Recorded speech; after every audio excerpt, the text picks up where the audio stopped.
अगर मैं आपसे पूछूं कि इस संसार के सबसे पहले सर्जन कौन थे, सबसे पहले चिकित्सक कौन थे, तो गूगल में यकीन मानिए आप में से तमाम लोग सर्च करने लगेंगे कि सबसे पहले सर्जन कौन थे। लेकिन अगर आप थोड़ा सा भी अपनी संस्कृति से जुड़े हैं तो आप समझ जाएंगे कि सबसे पहले सर्जन जो थे संसार के, वो भगवान भोलेनाथ थे, जिन्होंने भगवान श्री गणेश जी की सर्जरी करी थी। आप सभी उस कथा से वाकिफ़ होंगे। और भगवान गणेश को बुद्धि का देवता कहा जाता है।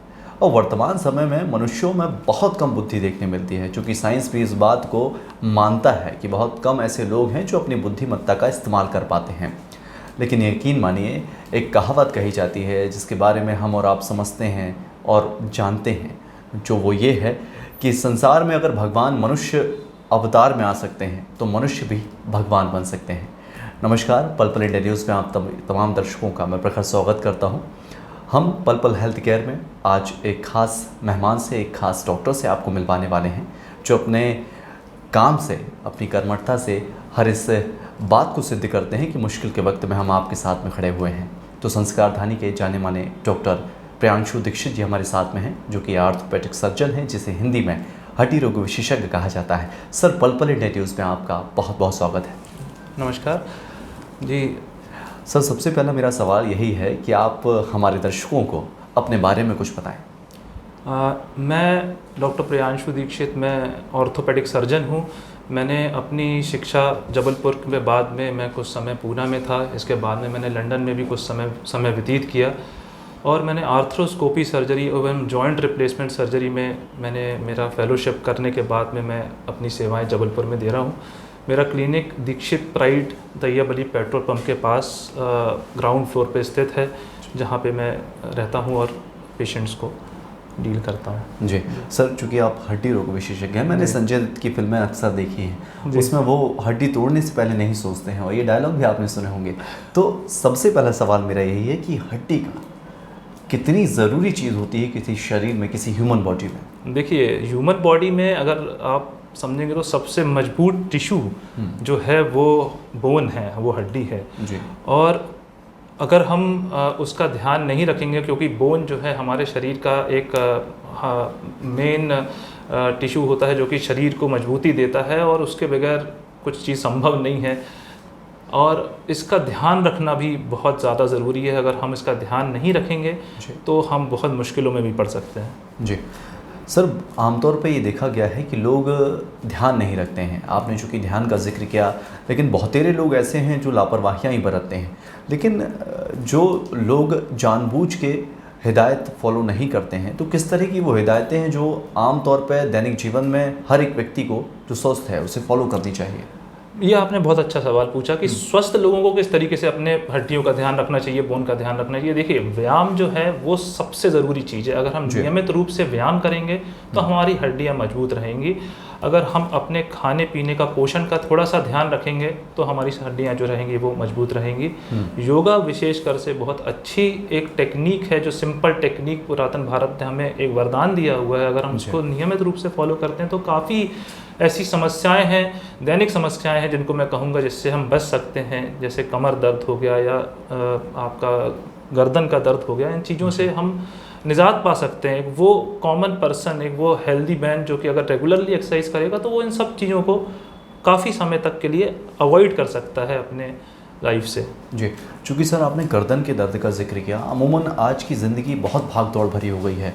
हर व्यक्ति कहीं ना कहीं अपनी लाइफ में बहुत बिजी है, कंप्यूटर के सामने बैठ रहा है, बाइक लंबे समय तक चला रहे हैं, कार ड्राइविंग कर रहे हैं। तो किस तरह का परिवर्तन जो है एक बॉडी में आ जाता है अगर लंबे समय तक एक ही पोस्चर में हम बैठ रहे हैं? देखिए, मैं अगर अपन इसको थोड़ा सा डिटेल में जाएंगे तो जो हमारी गर्दन है और जो हमारी रीढ़, जो कमर है, ये दोनों जो भाग हैं ये शरीर के लचीले भाग होते हैं। जी। आप गर्दन हिलाते हैं या हम सामने की तरफ झुकते हैं, गर्दन और कमर, इन दोनों के बीच में यहाँ पे हमारे पसलियाँ आके लग जाती हैं। तो ये वाला भाग इतना लचीला नहीं होता, लेकिन ये भाग और कमर का भाग जो रहता है वो लचीला होता है। इसलिए सबसे ज़्यादा प्रॉब्लम्स या सबसे ज़्यादा बीमारी भी इसी में आती हैं। अगर ज़्यादा देर तक हम गलत पोस्चर में बैठेंगे, गर्दन में मोटा तकिया लगाएंगे या बाइक का हम बहुत ज़्यादा उपयोग करेंगे, तो गर्दन का दर्द बहुत कॉमन है जो कि हमको देखने के लिए मिलता है।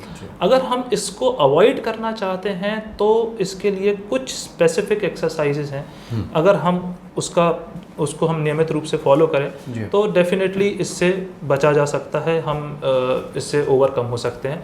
लेकिन अगर हम लगातार उसका उपयोग करते रहेंगे और उसका ध्यान नहीं रखेंगे तो कहीं ना कहीं हमको आगे जाके दिक्कत देगा। जी, किस तरह की हिदायतें हैं सर जो युवाओं को भी ध्यान में रखनी चाहिए? क्योंकि जब हम छोटे होते हैं तो माँ हमारा बहुत ख्याल रखती है, हमारी मालिश भी होती है, शिशु जो होते हैं अक्सर उनकी मालिश भी होती है, आपकी भी हुई होगी।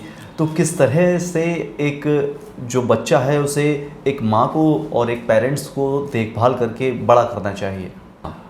देखिए, इसमें ये है कि बच्चों में विशेष तौर से हमको ये ध्यान देना है माताओं को कि अगर बच्चे का जन्म हुआ है तो कहीं उसके पैर तिरछे तो नहीं हैं, या उसकी जो ग्रोथ हो रही है, जो बच्चा अगर बढ़ रहा है तो कहीं ऐसा तो नहीं है कि उसकी हाइट उतनी नहीं बढ़ रही है कंपैरिजन टू द एज।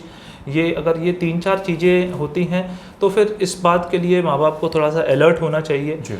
धूप बच्चों को दिखाना बहुत ज़रूरी है, क्योंकि धूप ही एक ऐसा माध्यम रहता है बच्चों में जिसमें विटामिन डी, जो कि हमारी बोन्स के लिए बहुत ज़रूरी होता है, वो हमें डायरेक्टली नेचुरल सोर्स से मिलता है। इसके साथ साथ खाने पीने की जो चीज़ें रहती हैं उस पर भी हमें पौष्टिक आहार का ध्यान देना चाहिए। मालिश बहुत अच्छी चीज़ है, इसके लिए कोई पाबंदी नहीं है। अगर बच्चों की मालिश माताएँ करती हैं तो बहुत उससे लाभ रहता है, मांसपेशियाँ हमारी मजबूत होती हैं, हड्डियाँ मजबूत होती हैं, तो वो रिकमेंडेड है। और इसके साथ साथ में कैल्शियम के लिए दूध लेना, विटामिन डी के लिए सनलाइट का मसाज हो गया या सनलाइट दिखाना, जो ये सारी चीज़ें हैं ये बहुत इम्पॉर्टेंट रहती हैं हमारी हड्डियों के लिए। जी, चूँकि सर ये उम्र का शुरुआती पड़ाव है, लेकिन अक्सर ये देखा गया है लोग लापरवाही भी कहीं ना कहीं करते हैं। उम्र के एक पड़ाव के बाद बहुत सारी ऐसी डिसीज़ हैं जो अपने आप जन्म ले लेती हैं, हड्डियों का ध्यान न रख पाना। महिलाओं में ख़ास तौर पर जो गृहिणी होती हैं, जो बैठकर खाना बनाती हैं या कई बार रोटी बेलती हैं, तो उस पोजीशन से, या बहुत सारे वृद्ध ऐसे आते होंगे, तो किस तरह की समस्या होती है? ये आपने बहुत अच्छा सवाल पूछा, क्योंकि जो महिलाएं हैं, अगर एक एज के बाद में 45 ईयर्स की एज के बाद में ये देखा गया है कि महिलाओं की हड्डियां बहुत तेज़ी से कमज़ोर होती हैं, घुटनों में दर्द और कमर में दर्द बहुत जल्दी आ जाता है। बिल्कुल। और देखिए, पॉस्चर एज सच कोई बहुत ख़राब चीज़ नहीं है, पालती मारना, ये सारी चीज़ें रिकमेंडेड हैं अगर अनटिल किसी पेशेंट को पेन नहीं हो रहा। अगर हाँ घुटने का दर्द हो रहा है तो पालती मारना या उखड़ू बैठना, इंडियन टॉयलेट्स यूज़ करना, ये सब चीज़ें अवॉइड करनी चाहिए, नहीं तो डेफिनेटली उनको पेन बढ़ेगा। अगर कमर में दर्द है तो सामने की तरफ झुकना या सामने की तरफ झुक के भारी सामान को उठाना, ये सब चीज़ें अवॉइड करनी चाहिए। और महिलाओं के लिए, विशेषकर ओल्ड एज पीपल्स के लिए मैं ज़रूर बोलना चाहूँगा कि समय समय पे अपने बॉडी का एक ओवरऑल बॉडी चेकअप करवाना ज़रूरी है। Calcium, vitamin D level, vitamin B12 level, हमारे भारत में भी विटामिन डी की बहुत कमी पाई जाती है। और हड्डियों की घनत्वता के लिए भी कुछ टेस्ट होते हैं, जिसके लिए मैं क्लिनिक पे समय समय पे कैंप लगाता रहता हूँ, जिसमें कि पेशेंट आके ये देख सके कि उनकी हड्डियाँ कितनी मजबूत हैं या कमज़ोर तो नहीं हो रही। क्योंकि अगर हड्डी की घनत्वता कम हो जाती है तो फ्रैक्चर की संभावना बहुत बढ़ जाती है। पेशेंट अगर एक मजबूत, एक हेल्दी आदमी, कहीं थोड़ी सी भी उसको चोट लगती है तो उसके शरीर में इतनी क्षमता रहती है कि वो झेल जाए उस चोट को। लेकिन अगर कोई ऐसी व्यक्ति जिसका हड्डियां कमज़ोर हो गई हैं, जिसमें घनत्वता कम हो गई है, तो वो गिरेगा तो उसमें फ्रैक्चर की संभावनाएं जो रहती हैं बढ़ जाती हैं। तो इसलिए बोन्स के लिए हमें हमारे समय समय पर जांच करवाते रहना बहुत ज़रूरी होता है, जिसमें कि हम इन सब चीज़ों से बच सकें। बिल्कुल सर, अभी एक वाक़या घटित हुआ था कि एक डॉक्टर साहब थे जिनके पास एक व्यक्ति एक्सरे लेके पहुंचा था। डॉक्टर साहब ने कहा कि एक्सरे में तो फ्रैक्चर दिखा रहा है, तो वो व्यक्ति कहने लगा कि अच्छा हुआ एक्सरे में है, रियल में नहीं है। तो इस तरह के पेशेंट्स जो आते होंगे, कई बार जो ग्रामीण क्षेत्र में रहने वाले लोग हैं, जो वहाँ पर रह के सुटवाना जिसे कहते हैं, किसी सुटवाना, टरवाना, तो इस तरह की चीज़ों को कितना अवॉइड करना चाहिए? ये बहुत खतरनाक है भाई साहब। कई हमारे सामने ऐसे केसेस आते हैं जो कि इसके कारण से ग्रामीण क्षेत्र के लोग विशेष तौर से क्या करते हैं कि उन्हें अगर कोई चोट लगी या वो गिरे तो उन्होंने बोलते हैं कि साहब हमने हमारे लोकल में वैद्य से इलाज कर, वैद्य से तो नहीं कहूँगा, लोकल से हमने ऑस्टियोपैथ्स जिसको कहते हैं उनसे इलाज करवा लिया, और वो महीनों तक उस चीज़ को टालते रहते हैं, तो वो चीज़ और कॉम्प्लिकेटेड होकर हमारे सामने आती, वो इतनी जटिल हो जाती कि फिर उसको ट्रीट कर पाना थोड़ा सा मुश्किल होता है। इसके साथ साथ कई ऐसे लोग, कई 1-2 केसेस ऐसे भी आए हैं जो कि जिनको इसके कारण से इवन हमको उनका लिम्ब भी कॉम्प्रोमाइज़ करना पड़ा, क्योंकि उन्होंने नस दबा दी तो खून की चाल कम हो गई। बहुत सारी चीज़ें ऐसी रहती हैं जो कि फिर उसको संभाल पाना थोड़ा सा मुश्किल हो जाता है। तो मैं ये नहीं बोलूँगा कि अगर किसी को चोट लगी है या ऐसा लगता है कि फ्रैक्चर है तो उनको तुरंत संपर्क करना चाहिए किसी भी क्वालिफाइड डॉक्टर के साथ में। इसके बाद में फिर अपन उसको मैनेज करना हमारे लिए काफ़ी आसान हो जाता है। जी सर, आपने घुटने का जिक्र किया था, क्योंकि ये एक ऐसा अंग है जिसके बिना शायद मानव संभव ही नहीं, मानव जीवन, क्योंकि चलना फिरना, भागना दौड़ना हम इसी से कर पाते हैं। वक्त के साथ जो चीज़ है घुटनों में कमज़ोरी आना, किस तरह से उसे सुधारा जा सकता है, क्या प्रोसेस है? जी देखिए, मैं इस पे थोड़ा सा समय भी लूँगा। अगर अपन समझें कि ये हमारा जो घुटने का जोड़ रहता है, इसमें ये ऊपर की बोन रहती है, नीचे की बोन के बीच में ये जो नीले रंग की चीज़ है इसको हम कार्टिलेज कहते हैं, जो हमारी जोड़ में चिकनाई देता है। एज के साथ साथ ये जो कार्टिलेज रहता है ये घिसता चला जाता है। ये एक नेचुरल प्रोसेस, जैसे हमारे बाल सफ़ेद होते हैं उसी तरीके से ये जो कार्टिलेज रहता है ये घिस जाता है। जैसे इसके अलग अलग स्टेजेस होते हैं, जैसे ये स्टेज 4 हो गया कि इसमें पूरा कार्टिलेज जो था वो चला गया। इसके कारण से हड्डियां आपस में रगड़ खाती हैं और पेशेंट को पेन होता है।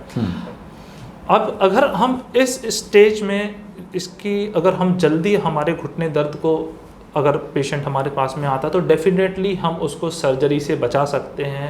कई सारे ऐसे व्यायाम होते हैं, कई ऐसी दवाइयाँ होती हैं जो कि जोड़ में चिकनाई देती हैं, या हम उसको किसी तरीके से इस चीज़ को, ये नहीं कहूँगा कि रिवर्ट कर सकते हैं या हम उसको वापस ला सकते हैं, लेकिन हाँ हम उसको रोक सकते हैं उस जगह पे।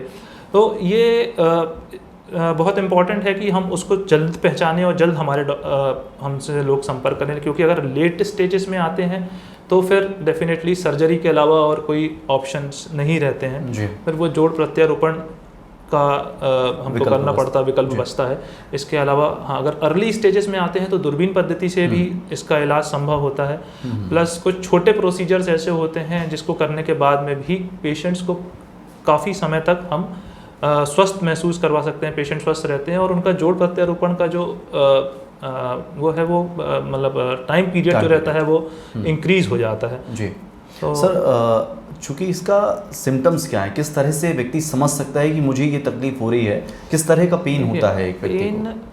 अगर हम 40-45 के आसपास में अगर हम बोलें कि अगर पेशेंट को घुटने का पेन लगातार बना हुआ है, अगर जो दर्द है वो 10 दिन 15 दिन महीने 2 महीने के से लगातार थोड़ा थोड़ा दर्द या दर्द बना हुआ है, विशेषकर से जब पेशेंट पालती मार रहा है या वो इंडियन टॉयलेट या क्रॉस लेग बैठ रहा है, तो इन कंडीशन में पेन अगर बढ़ता है, दर्द बढ़ता है या सूजन आती है या तो ये कुछ कॉमन सिम्टम्स हैं जिसमें पेशेंट को अलर्ट हो जाना चाहिए, जिसमें पेशेंट को डॉक्टर को संपर्क करना चाहिए। जी, युवाओं का जिक्र किया जाए सर, तो क्योंकि बहुत सारे युवा देश के ऐसे हैं जो देश का नाम रोशन भी करते हैं, बहुत सारी इंजरीज़ उनके साथ में हो जाती है। कई बार जो ग्रामीण परिवेश में है या शहरी परिवेश में है, वो युवा जो खेलते समय इंजरी से ग्रसित हो जाते हैं, जिन्हें हो सकता है घुटना उनका खिसक जाए या मसल्स क्रैक हो जाए। तो किस तरह की हिदायत रखनी चाहिए और किस तरह क्या उपचार लेना चाहिए? देखिए, आपने बहुत अच्छा सवाल पूछा, क्योंकि इसके लिए लोगों की जागरूकता कम है।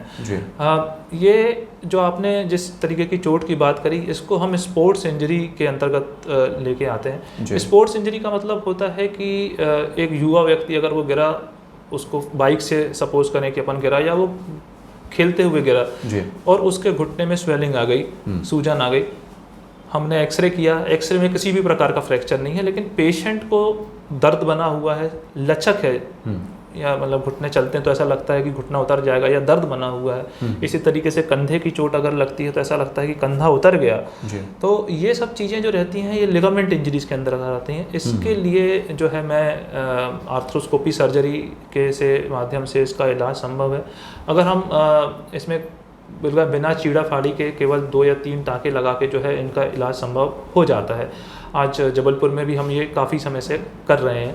तो और अगर हम इन कंडीशंस को अवॉइड करते हैं, अगर लोग जो रहते हैं अगर इसको टालते हैं कि नहीं कोई बात नहीं, तो इसमें क्या होता है कि भविष्य में जाके जो जैसा मैंने आपको बताया कि आर्थराइटिस, तो ये आर्थराइटिस की बीमारी या कंधे में शोल्डर में ऑस्टियोआर्थराइटिस, और ये दर्द जो है वो जो कि 45-50 के बाद में दर्द आने चाहिए वो और जल्दी आने लगते हैं। घुटना या कंधा हमारा बहुत जल्दी डैमेज होने लगता है। विशेष तौर से अगर स्पोर्ट्स इंजरी, अगर स्पोर्ट्स में कोई व्यक्ति जो इन्वॉल्व है तो उनको इन सब चीज़ों में विलम्ब बिल्कुल नहीं करना चाहिए, तुरंत आके हमसे संपर्क करना चाहिए जिसमें कि हम उसका best possible answer, best possible solution उसको दे सकें। जी, चूँकि बहुत सारे युवा ग्राउंड भी जाते हैं तो वहाँ पर बहुत सारी एक्सरसाइज भी होती हैं सर।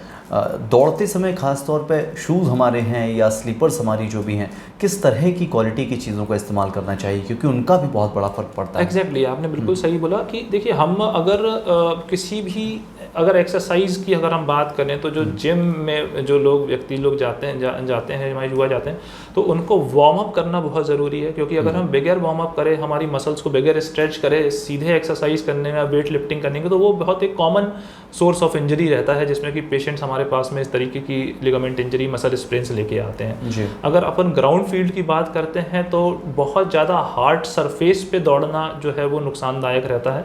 हमारे जो शूज़ रहने चाहिए वो कंपैरेटिवली काफ़ी मतलब अच्छी क्वालिटी के और सॉफ्ट शूज़ रहने चाहिए, प्लस नी जॉइंट में हमको थोड़ा सा सपोर्ट, नी सपोर्ट से लेके हम माइल्ड वॉक जो है वो करनी चाहिए। दैट विल मतलब वो जो है काफ़ी हमको इंजरीज से रोकता है। जी सर, मैं भी दफ़ा घूमने गया हुआ था, वहाँ पर 2 डॉक्टर थे और ऊपर वाली की दुआओं से वो ऑर्थोपेडिक ही थे। तो उन्होंने एक व्यक्ति सामने लंगड़ा रहा था, चल रहा था, तो एक ने कहा कि नहीं घुटने का दर्द है, उसने कहा पैर में हड्डी टूटी है शायद।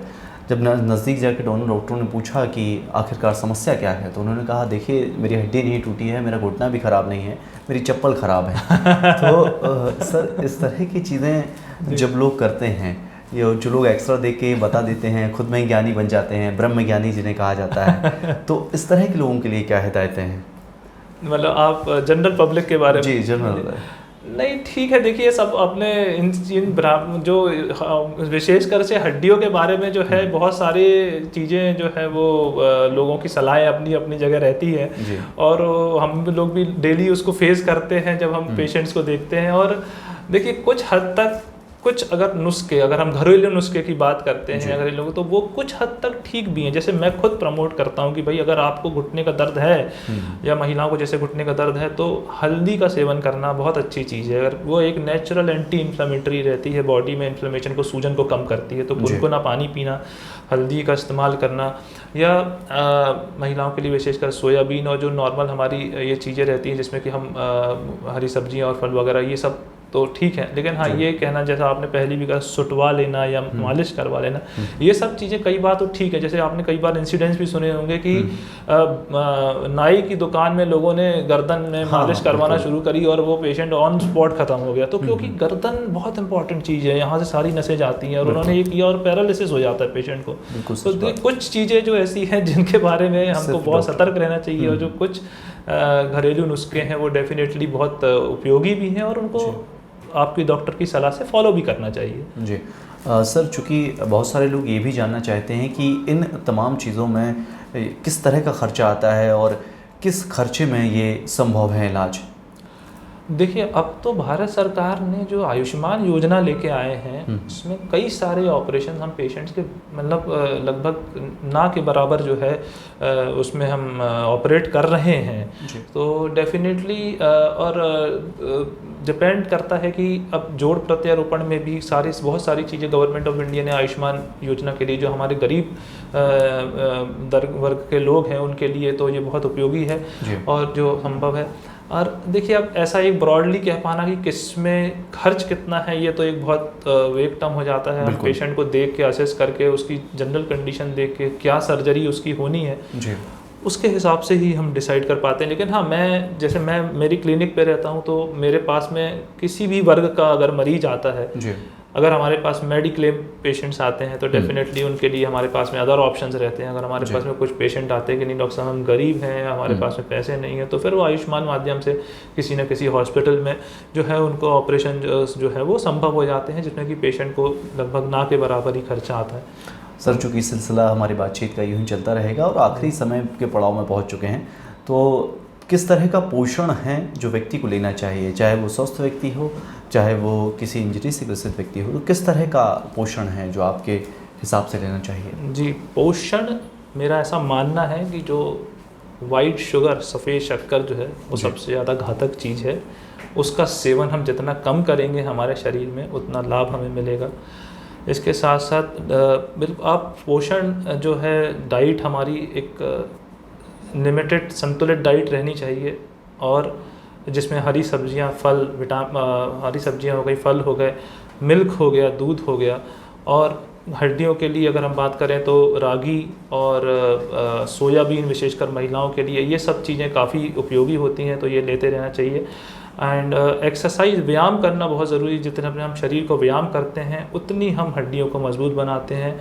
ये बिल्कुल भी नहीं है कि मैं 50 साल का हो गया हूँ, मैं 60 साल का हो गया हूँ तो मैं चलूँ नहीं, या मैं व्यायाम कैसे करूँ। नहीं, अगर हम व्यायाम करेंगे तो हमारा जो मानव शरीर है उसकी बनावटी इस तरीके से की है कि अगर हम उसको सही तरीके से उपयोग करें तो हम 100-125 साल तक भी जो है बहुत आराम से हमारे हम अपने शरीर को ठीक रख सकते हैं। जी, आमतौर पर सर ये देखने मिल रहा है कि आज की जनरेशन जो है उसमें ये समस्याएं, चाहे बोन से संबंधित हों, चाहे बाल झड़ने से संबंधित हों, बहुत ज़्यादा पाई जा रही हैं। उसकी वजह क्या है, क्या लगता है आपको, किस तरह का परिवर्तन एक आया है? मैं अभी ओपीडीज़ में जब मैं देखता हूँ पेशेंट को, तो मैंने ये देखा है कि आजकल युवा वर्ग के लोग भी डिप्रेशन, या मैं कहूँगा कि एक डिप्रेशन तो एक वो हो गया, लेकिन एक नेगेटिव माइंडसेट के साथ में काफ़ी लोग जो है वो आते हैं। Stress is the term. जो स्ट्रेस जो है वो शरीर के हर एक पार्ट को इफ़ेक्ट करता है जी। ना, चाहे अगर आप उसको डायबिटीज़ ले लें, हाइपरटेंशन ले लें, बालों का गिरना कह लें, मोटापा कह लें, हर चीज़ में कहीं ना कहीं जो है वो स्ट्रेस एक बहुत इंपॉर्टेंट रोल प्ले करता है। तो उससे हमको बचने के लिए हमें जो है योगा, मेडिटेशन, इस तरीके की चीज़ें, मॉर्निंग वॉक, एक्सरसाइज, ये सब चीज़ें करने से हम इस चीज़ों को बच सकते हैं और इसको हम टाल सकते हैं। नहीं तो कई पेशेंट्स हमारे पास में आते हैं जिनको कोई बीमारी नहीं है, हम देख रहे हैं एक्सरेस है, एक्सरे नॉर्मल है, बोन के टेस्ट हमने कर लिए नॉर्मल है, इवन एमआरआई भी नॉर्मल है, बट स्टिल वो हमसे बोले नहीं डॉक्टर साहब हमें दर्द बना हुआ है। तो कहीं ना कहीं वो एक स्ट्रेस से संबंधित थोड़ा सा भी एक चीज़ रहती है पेशेंट्स के सामने, जो आजकल काफ़ी कॉमन हो गई है। जी जी, तो उसका भी लोगों को ध्यान रखना चाहिए। जी, स्ट्रेस की आपने बात करी है। चूँकि अमूमन हम लोग मोबाइल चलाते हैं तो उसमें नंबर जो है वो नॉर्मल सेव कर रखते हैं, जैसे तिवारी जी का नंबर है तो संजय तिवारी जी के नाम से कर लिया।